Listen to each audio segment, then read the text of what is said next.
turun. Turun.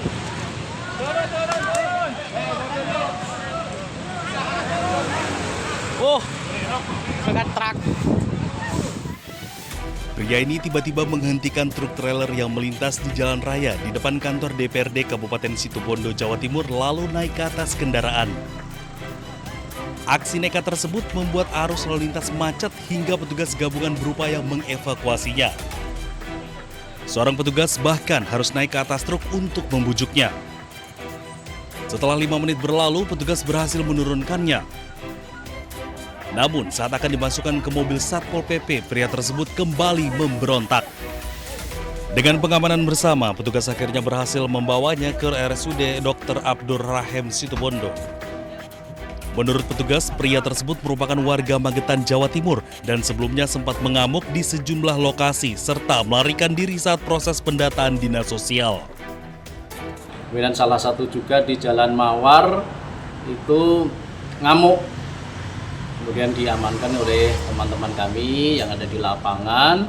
Selanjutnya kita kirim ke dinas sosial agar mendapatkan penanganan lebih lanjut. Bila mana memang dia sakit bisa ditindaklanjuti ke rumah sakit atau di puskesmas Melandingan. Setelah menjalani penanganan medis, pria tersebut rencananya akan dikembalikan ke dinas sosial Magetan. Dari Situbondo, Jawa Timur, Rizky Amirul Ahmad, iNews melaporkan.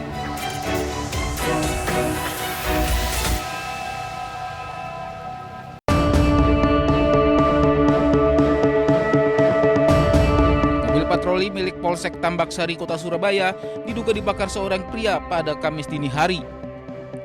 Api membakar bagian belakang mobil patroli hingga menyambar gerobak dagangan milik warga. Mobil sudah lama terparkir di sekitar pagar lapangan sepak bola milik PT Kereta Api Indonesia di Jalan Mendut, Kecamatan Tambak Sari, Surabaya. Polisi yang melakukan penyelidikan kemudian menangkap seorang pria yang diduga terlibat pembakaran mobil. Pria tersebut diketahui merupakan warga Jalan Sawentar, Surabaya dan jalani pemeriksaan di Mapolrestabes Surabaya. Patroli Pak itu? Ya, mobil patroli yang udah lama, yang udah rusak gitu, kan cuma bagian Kapolres itu timbulnya itu loh yang ditambahkan benda mobilnya. Jadi dibakar orang tadi deh? Iya. Masih belum ada keterangan resmi dari kepolisian terkait peristiwa ini. Dari Surabaya, Jawa Timur, Yuda Prawira, iNews melaporkan.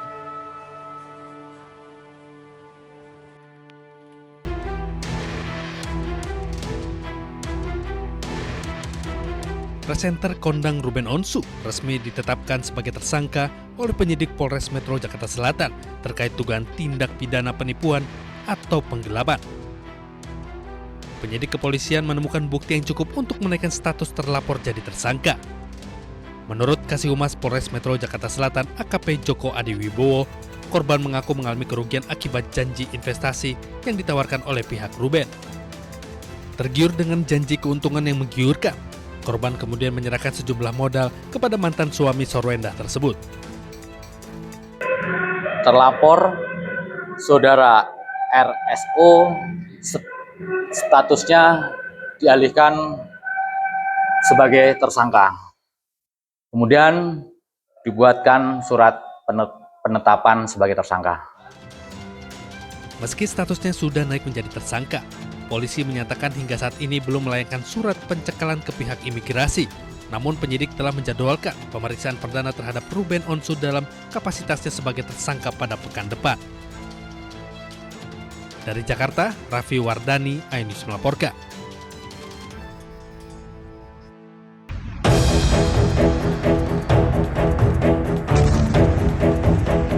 Perang Timur Tengah semakin meluas ketika negara yang terlibat Amerika Serikat, Israel, dan Iran saling menggalang kekuatan. Iran merangkul sejumlah negara tetangga. Oman menjadi salah satu negara yang mendukung Iran menguasai Selat Hormuz. Kini Iran mendekati Irak. Iran mengajak Irak untuk bersama-sama menghancurkan pangkalan militer Amerika Serikat di Timur Tengah. Presiden Amerika Serikat Donald Trump pun murka. Presiden AS Donald Trump mengancam akan membombardir Oman jika menghalangi upaya pembukaan kembali Selat Hormuz. I mean, we control it. We control it with the blockade. We have a blockade. We control it with the blockade. And I like the idea of declaring it a territory. We have total control over the Strait. Meski kondisi terus memanas, namun Pakistan terus mendorong Amerika Serikat dan Iran ke meja perundingan. Namun hingga kini belum ada kesepakatan antara keduanya.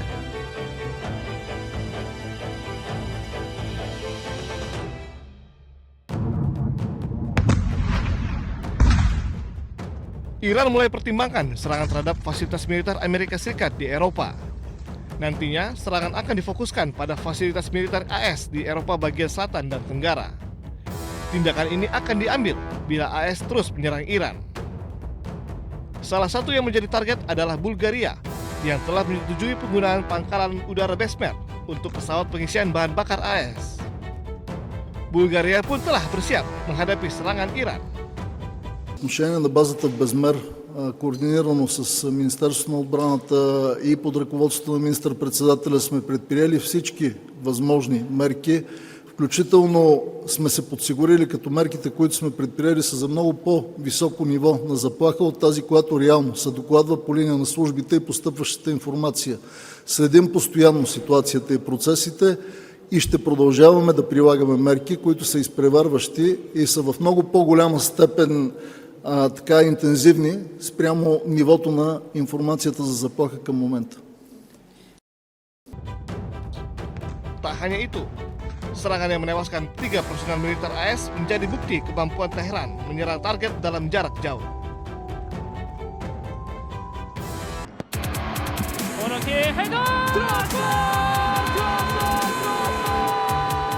Dari keluarga Sintayong ada Shin Jae-won.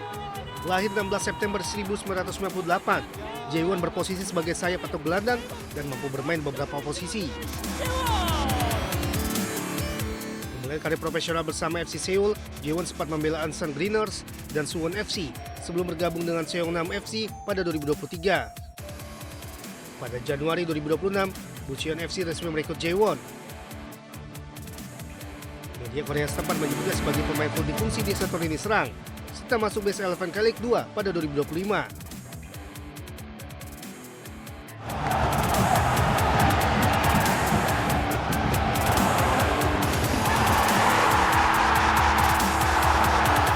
Beralih ke keluarga Patrick Kluivert, nama Justin Kluivert menjadi salah satu yang paling matang secara karir. Produk Akademi Ajax ini pernah membela AS Roma serta menjalin masa peminjaman bersama Leipzig, Nice, dan Valencia. Dan kini Justin tengah berkemelut di Premier League bersama Bournemouth. Selain kebinang bersama klub, Justin juga mendapat kesempatan membela Belanda di Piala Dunia 2026. Saat itu Belanda mengalahkan Tunisia 3-1 pada 25 Juni, Justin turun sebagai pemain pengganti. Sementara itu adiknya Sen Kluivert mulai menarik perhatian.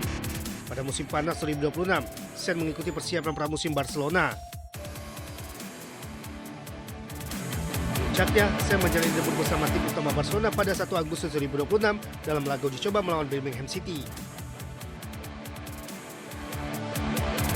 Terakhir putra pelatih timnas Indonesia saat ini John Herdman, yaitu Jai Herdman.